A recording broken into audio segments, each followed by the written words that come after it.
Ladies and gentlemen, we interrupt this program with a special bulletin. America is now under martial law. All constitutional rights have been suspended. Stay in your homes. Do not attempt to contact loved ones, insurance agents, or attorneys. Shut up. Do not attempt to think, or depression may occur. The revolution will not be televised. If you haven't checked out Jello Biafra, I recommend it. I'm sure it's quite a famous song that he did called Martial Law. And it's just hits the nail on the head, because that's exactly what it probably would be like anyway. I just thought it was quite funny because there's these protests that are spreading further afield into different places around America. Obviously the ones in Greece are ramping up and everything, and that's the Greek riots obviously being sort of a little bit covered but not much. Obviously took the media a while to catch on to the Wall Street Occupy Wall Street protests.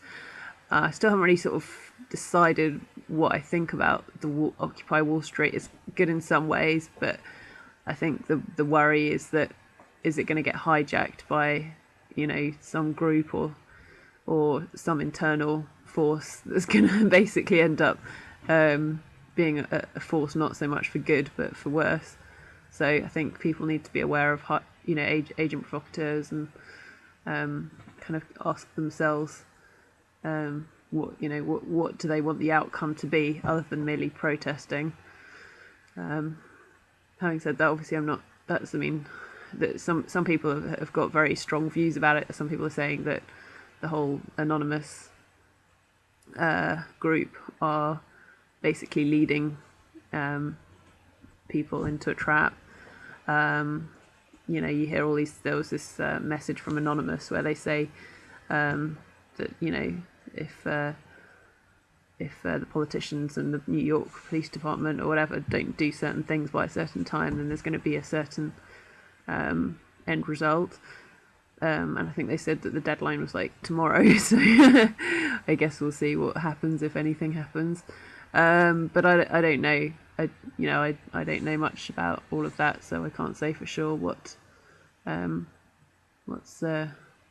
think about Anonymous, and whether I think that people are being led, you know, like sheep into a pen. So I don't know. I think it's good to be protesting, but at the same time, I think that you don't want to create a situation where there's actually more of a crackdown on our freedom, because suddenly it's an excuse for the establishment to get all their, you know, riot cops and, you know, army onto the streets or whatever it is, you know, all in the name of keeping the peace, which is quite ironic, really. Seeing as they're the ones that go and bomb other countries and things. So the reason I called this "The Revolution Will Not Be Televised" is because, well, obviously we've got all of these protests, you know, springing up around America. I mean, around the world as well. But I mean, I think it's particularly notable that it's in America because we haven't really seen much of an uprising so far. Apart from, obviously, you had things like the Tea Party movement and things like that, which of course got hijacked by less less trustworthy or less honest people or movements or groups. Yeah, so I mean, I've been watching a bit of all the different news channels today, and today we've had obviously the Conservatives conference and David Cameron's awful speech, which I could bear about 4 minutes of before falling asleep, and just couldn't bear any more of it. So anyway, apart from that, we've seen a little bit on the Occupy Wall Street in the media, a little bit about the Greek riots. Haven't seen anything on the mainstream media about all the other protests in America. The only place that I saw it was on Russia Today.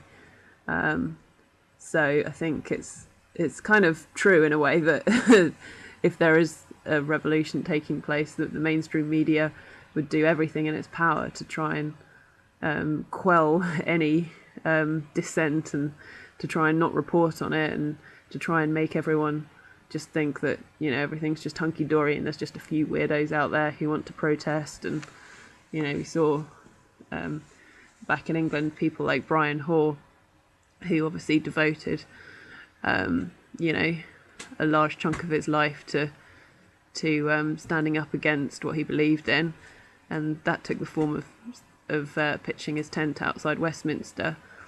And you know, and I really have a lot of respect for him. You know, rest in peace, Brian. But because he absolutely stood up for what he believed in, and he wasn't afraid of what people kind of thought of him or made him out to look like. And in the media, everyone, you know, the journalists were all just like, oh, he's an eyesore, and, you know, this crazy old man, and all of that sort of thing. You know, and I just kind of, I hate the way that the media just totally ridicules anyone that actually has something decent to say and stands up.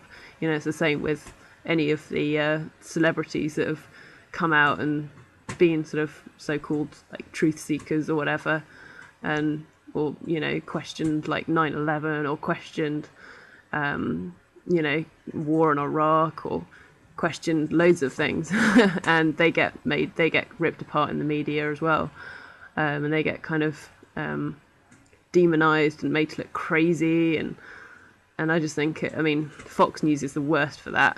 That's why you couldn't even pay me to watch Fox News now, because it's just the most awful, you know, childish sort of character assassination, one-sided TV show that I've ever seen in my whole life.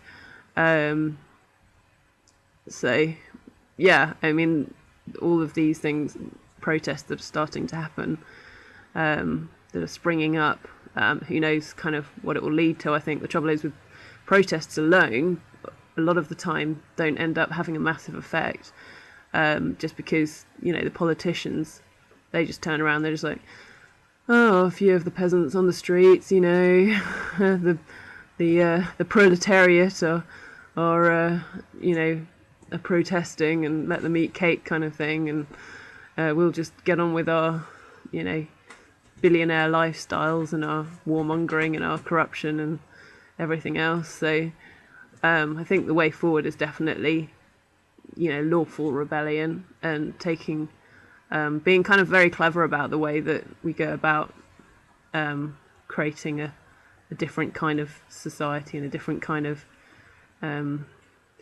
what's the word?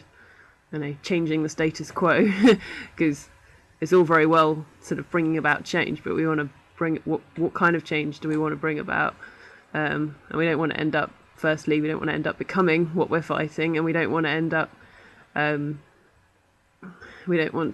in a worse situation where we've sort of brought about our own demise and our own downfall. So I don't know, it's just some thoughts for today really, and it was good to see all these sort of protests in America.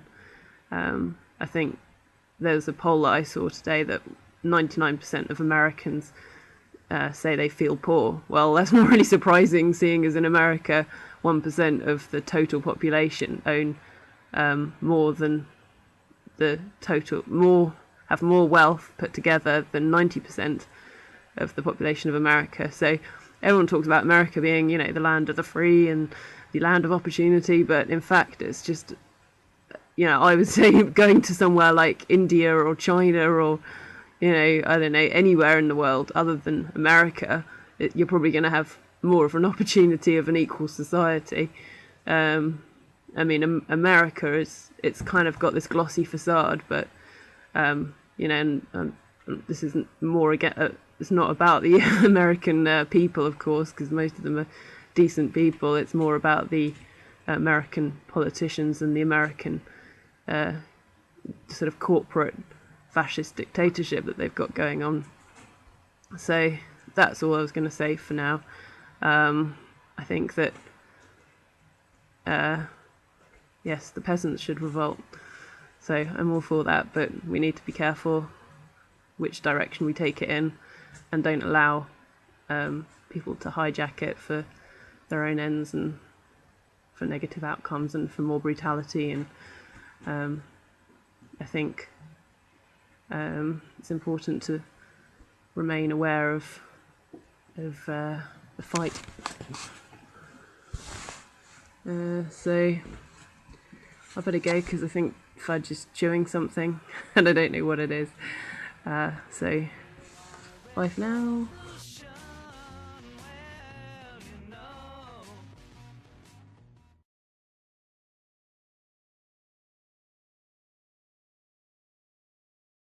Ladies and gentlemen, we interrupt this program with a special bulletin.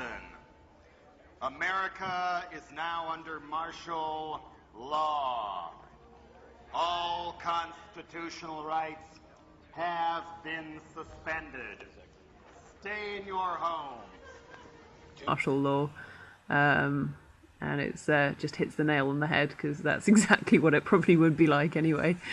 I just thought it was quite funny because there's these protests that are spreading further afield into different places around America. Obviously the ones in Greece are ramping up and everything, and that's the Greek riots obviously being sort of a little bit covered but not much, being a force not so much for good but for worse. So I think people need to be aware of agent provocateurs, and kind of ask themselves what do they want the outcome to be other than merely protesting. Having said that, obviously that some people have got very strong views about it. Some people are saying that the whole obviously took media a while to catch on to the Wall Street Occupy Wall Street protests. I still haven't really sort of decided what I think about the Occupy Wall Street. It's good in some ways, but I think the worry is that, is it going to get hijacked by some group or some internal force that's going to basically end up. Do not attempt to contact loved ones, insurance agents, or attorneys. Shut up! Do not attempt to think, or depression may occur. The revolution will not be televised. If you haven't checked out Jello Biafra, I recommend it. I'm sure it's quite a famous song that he did called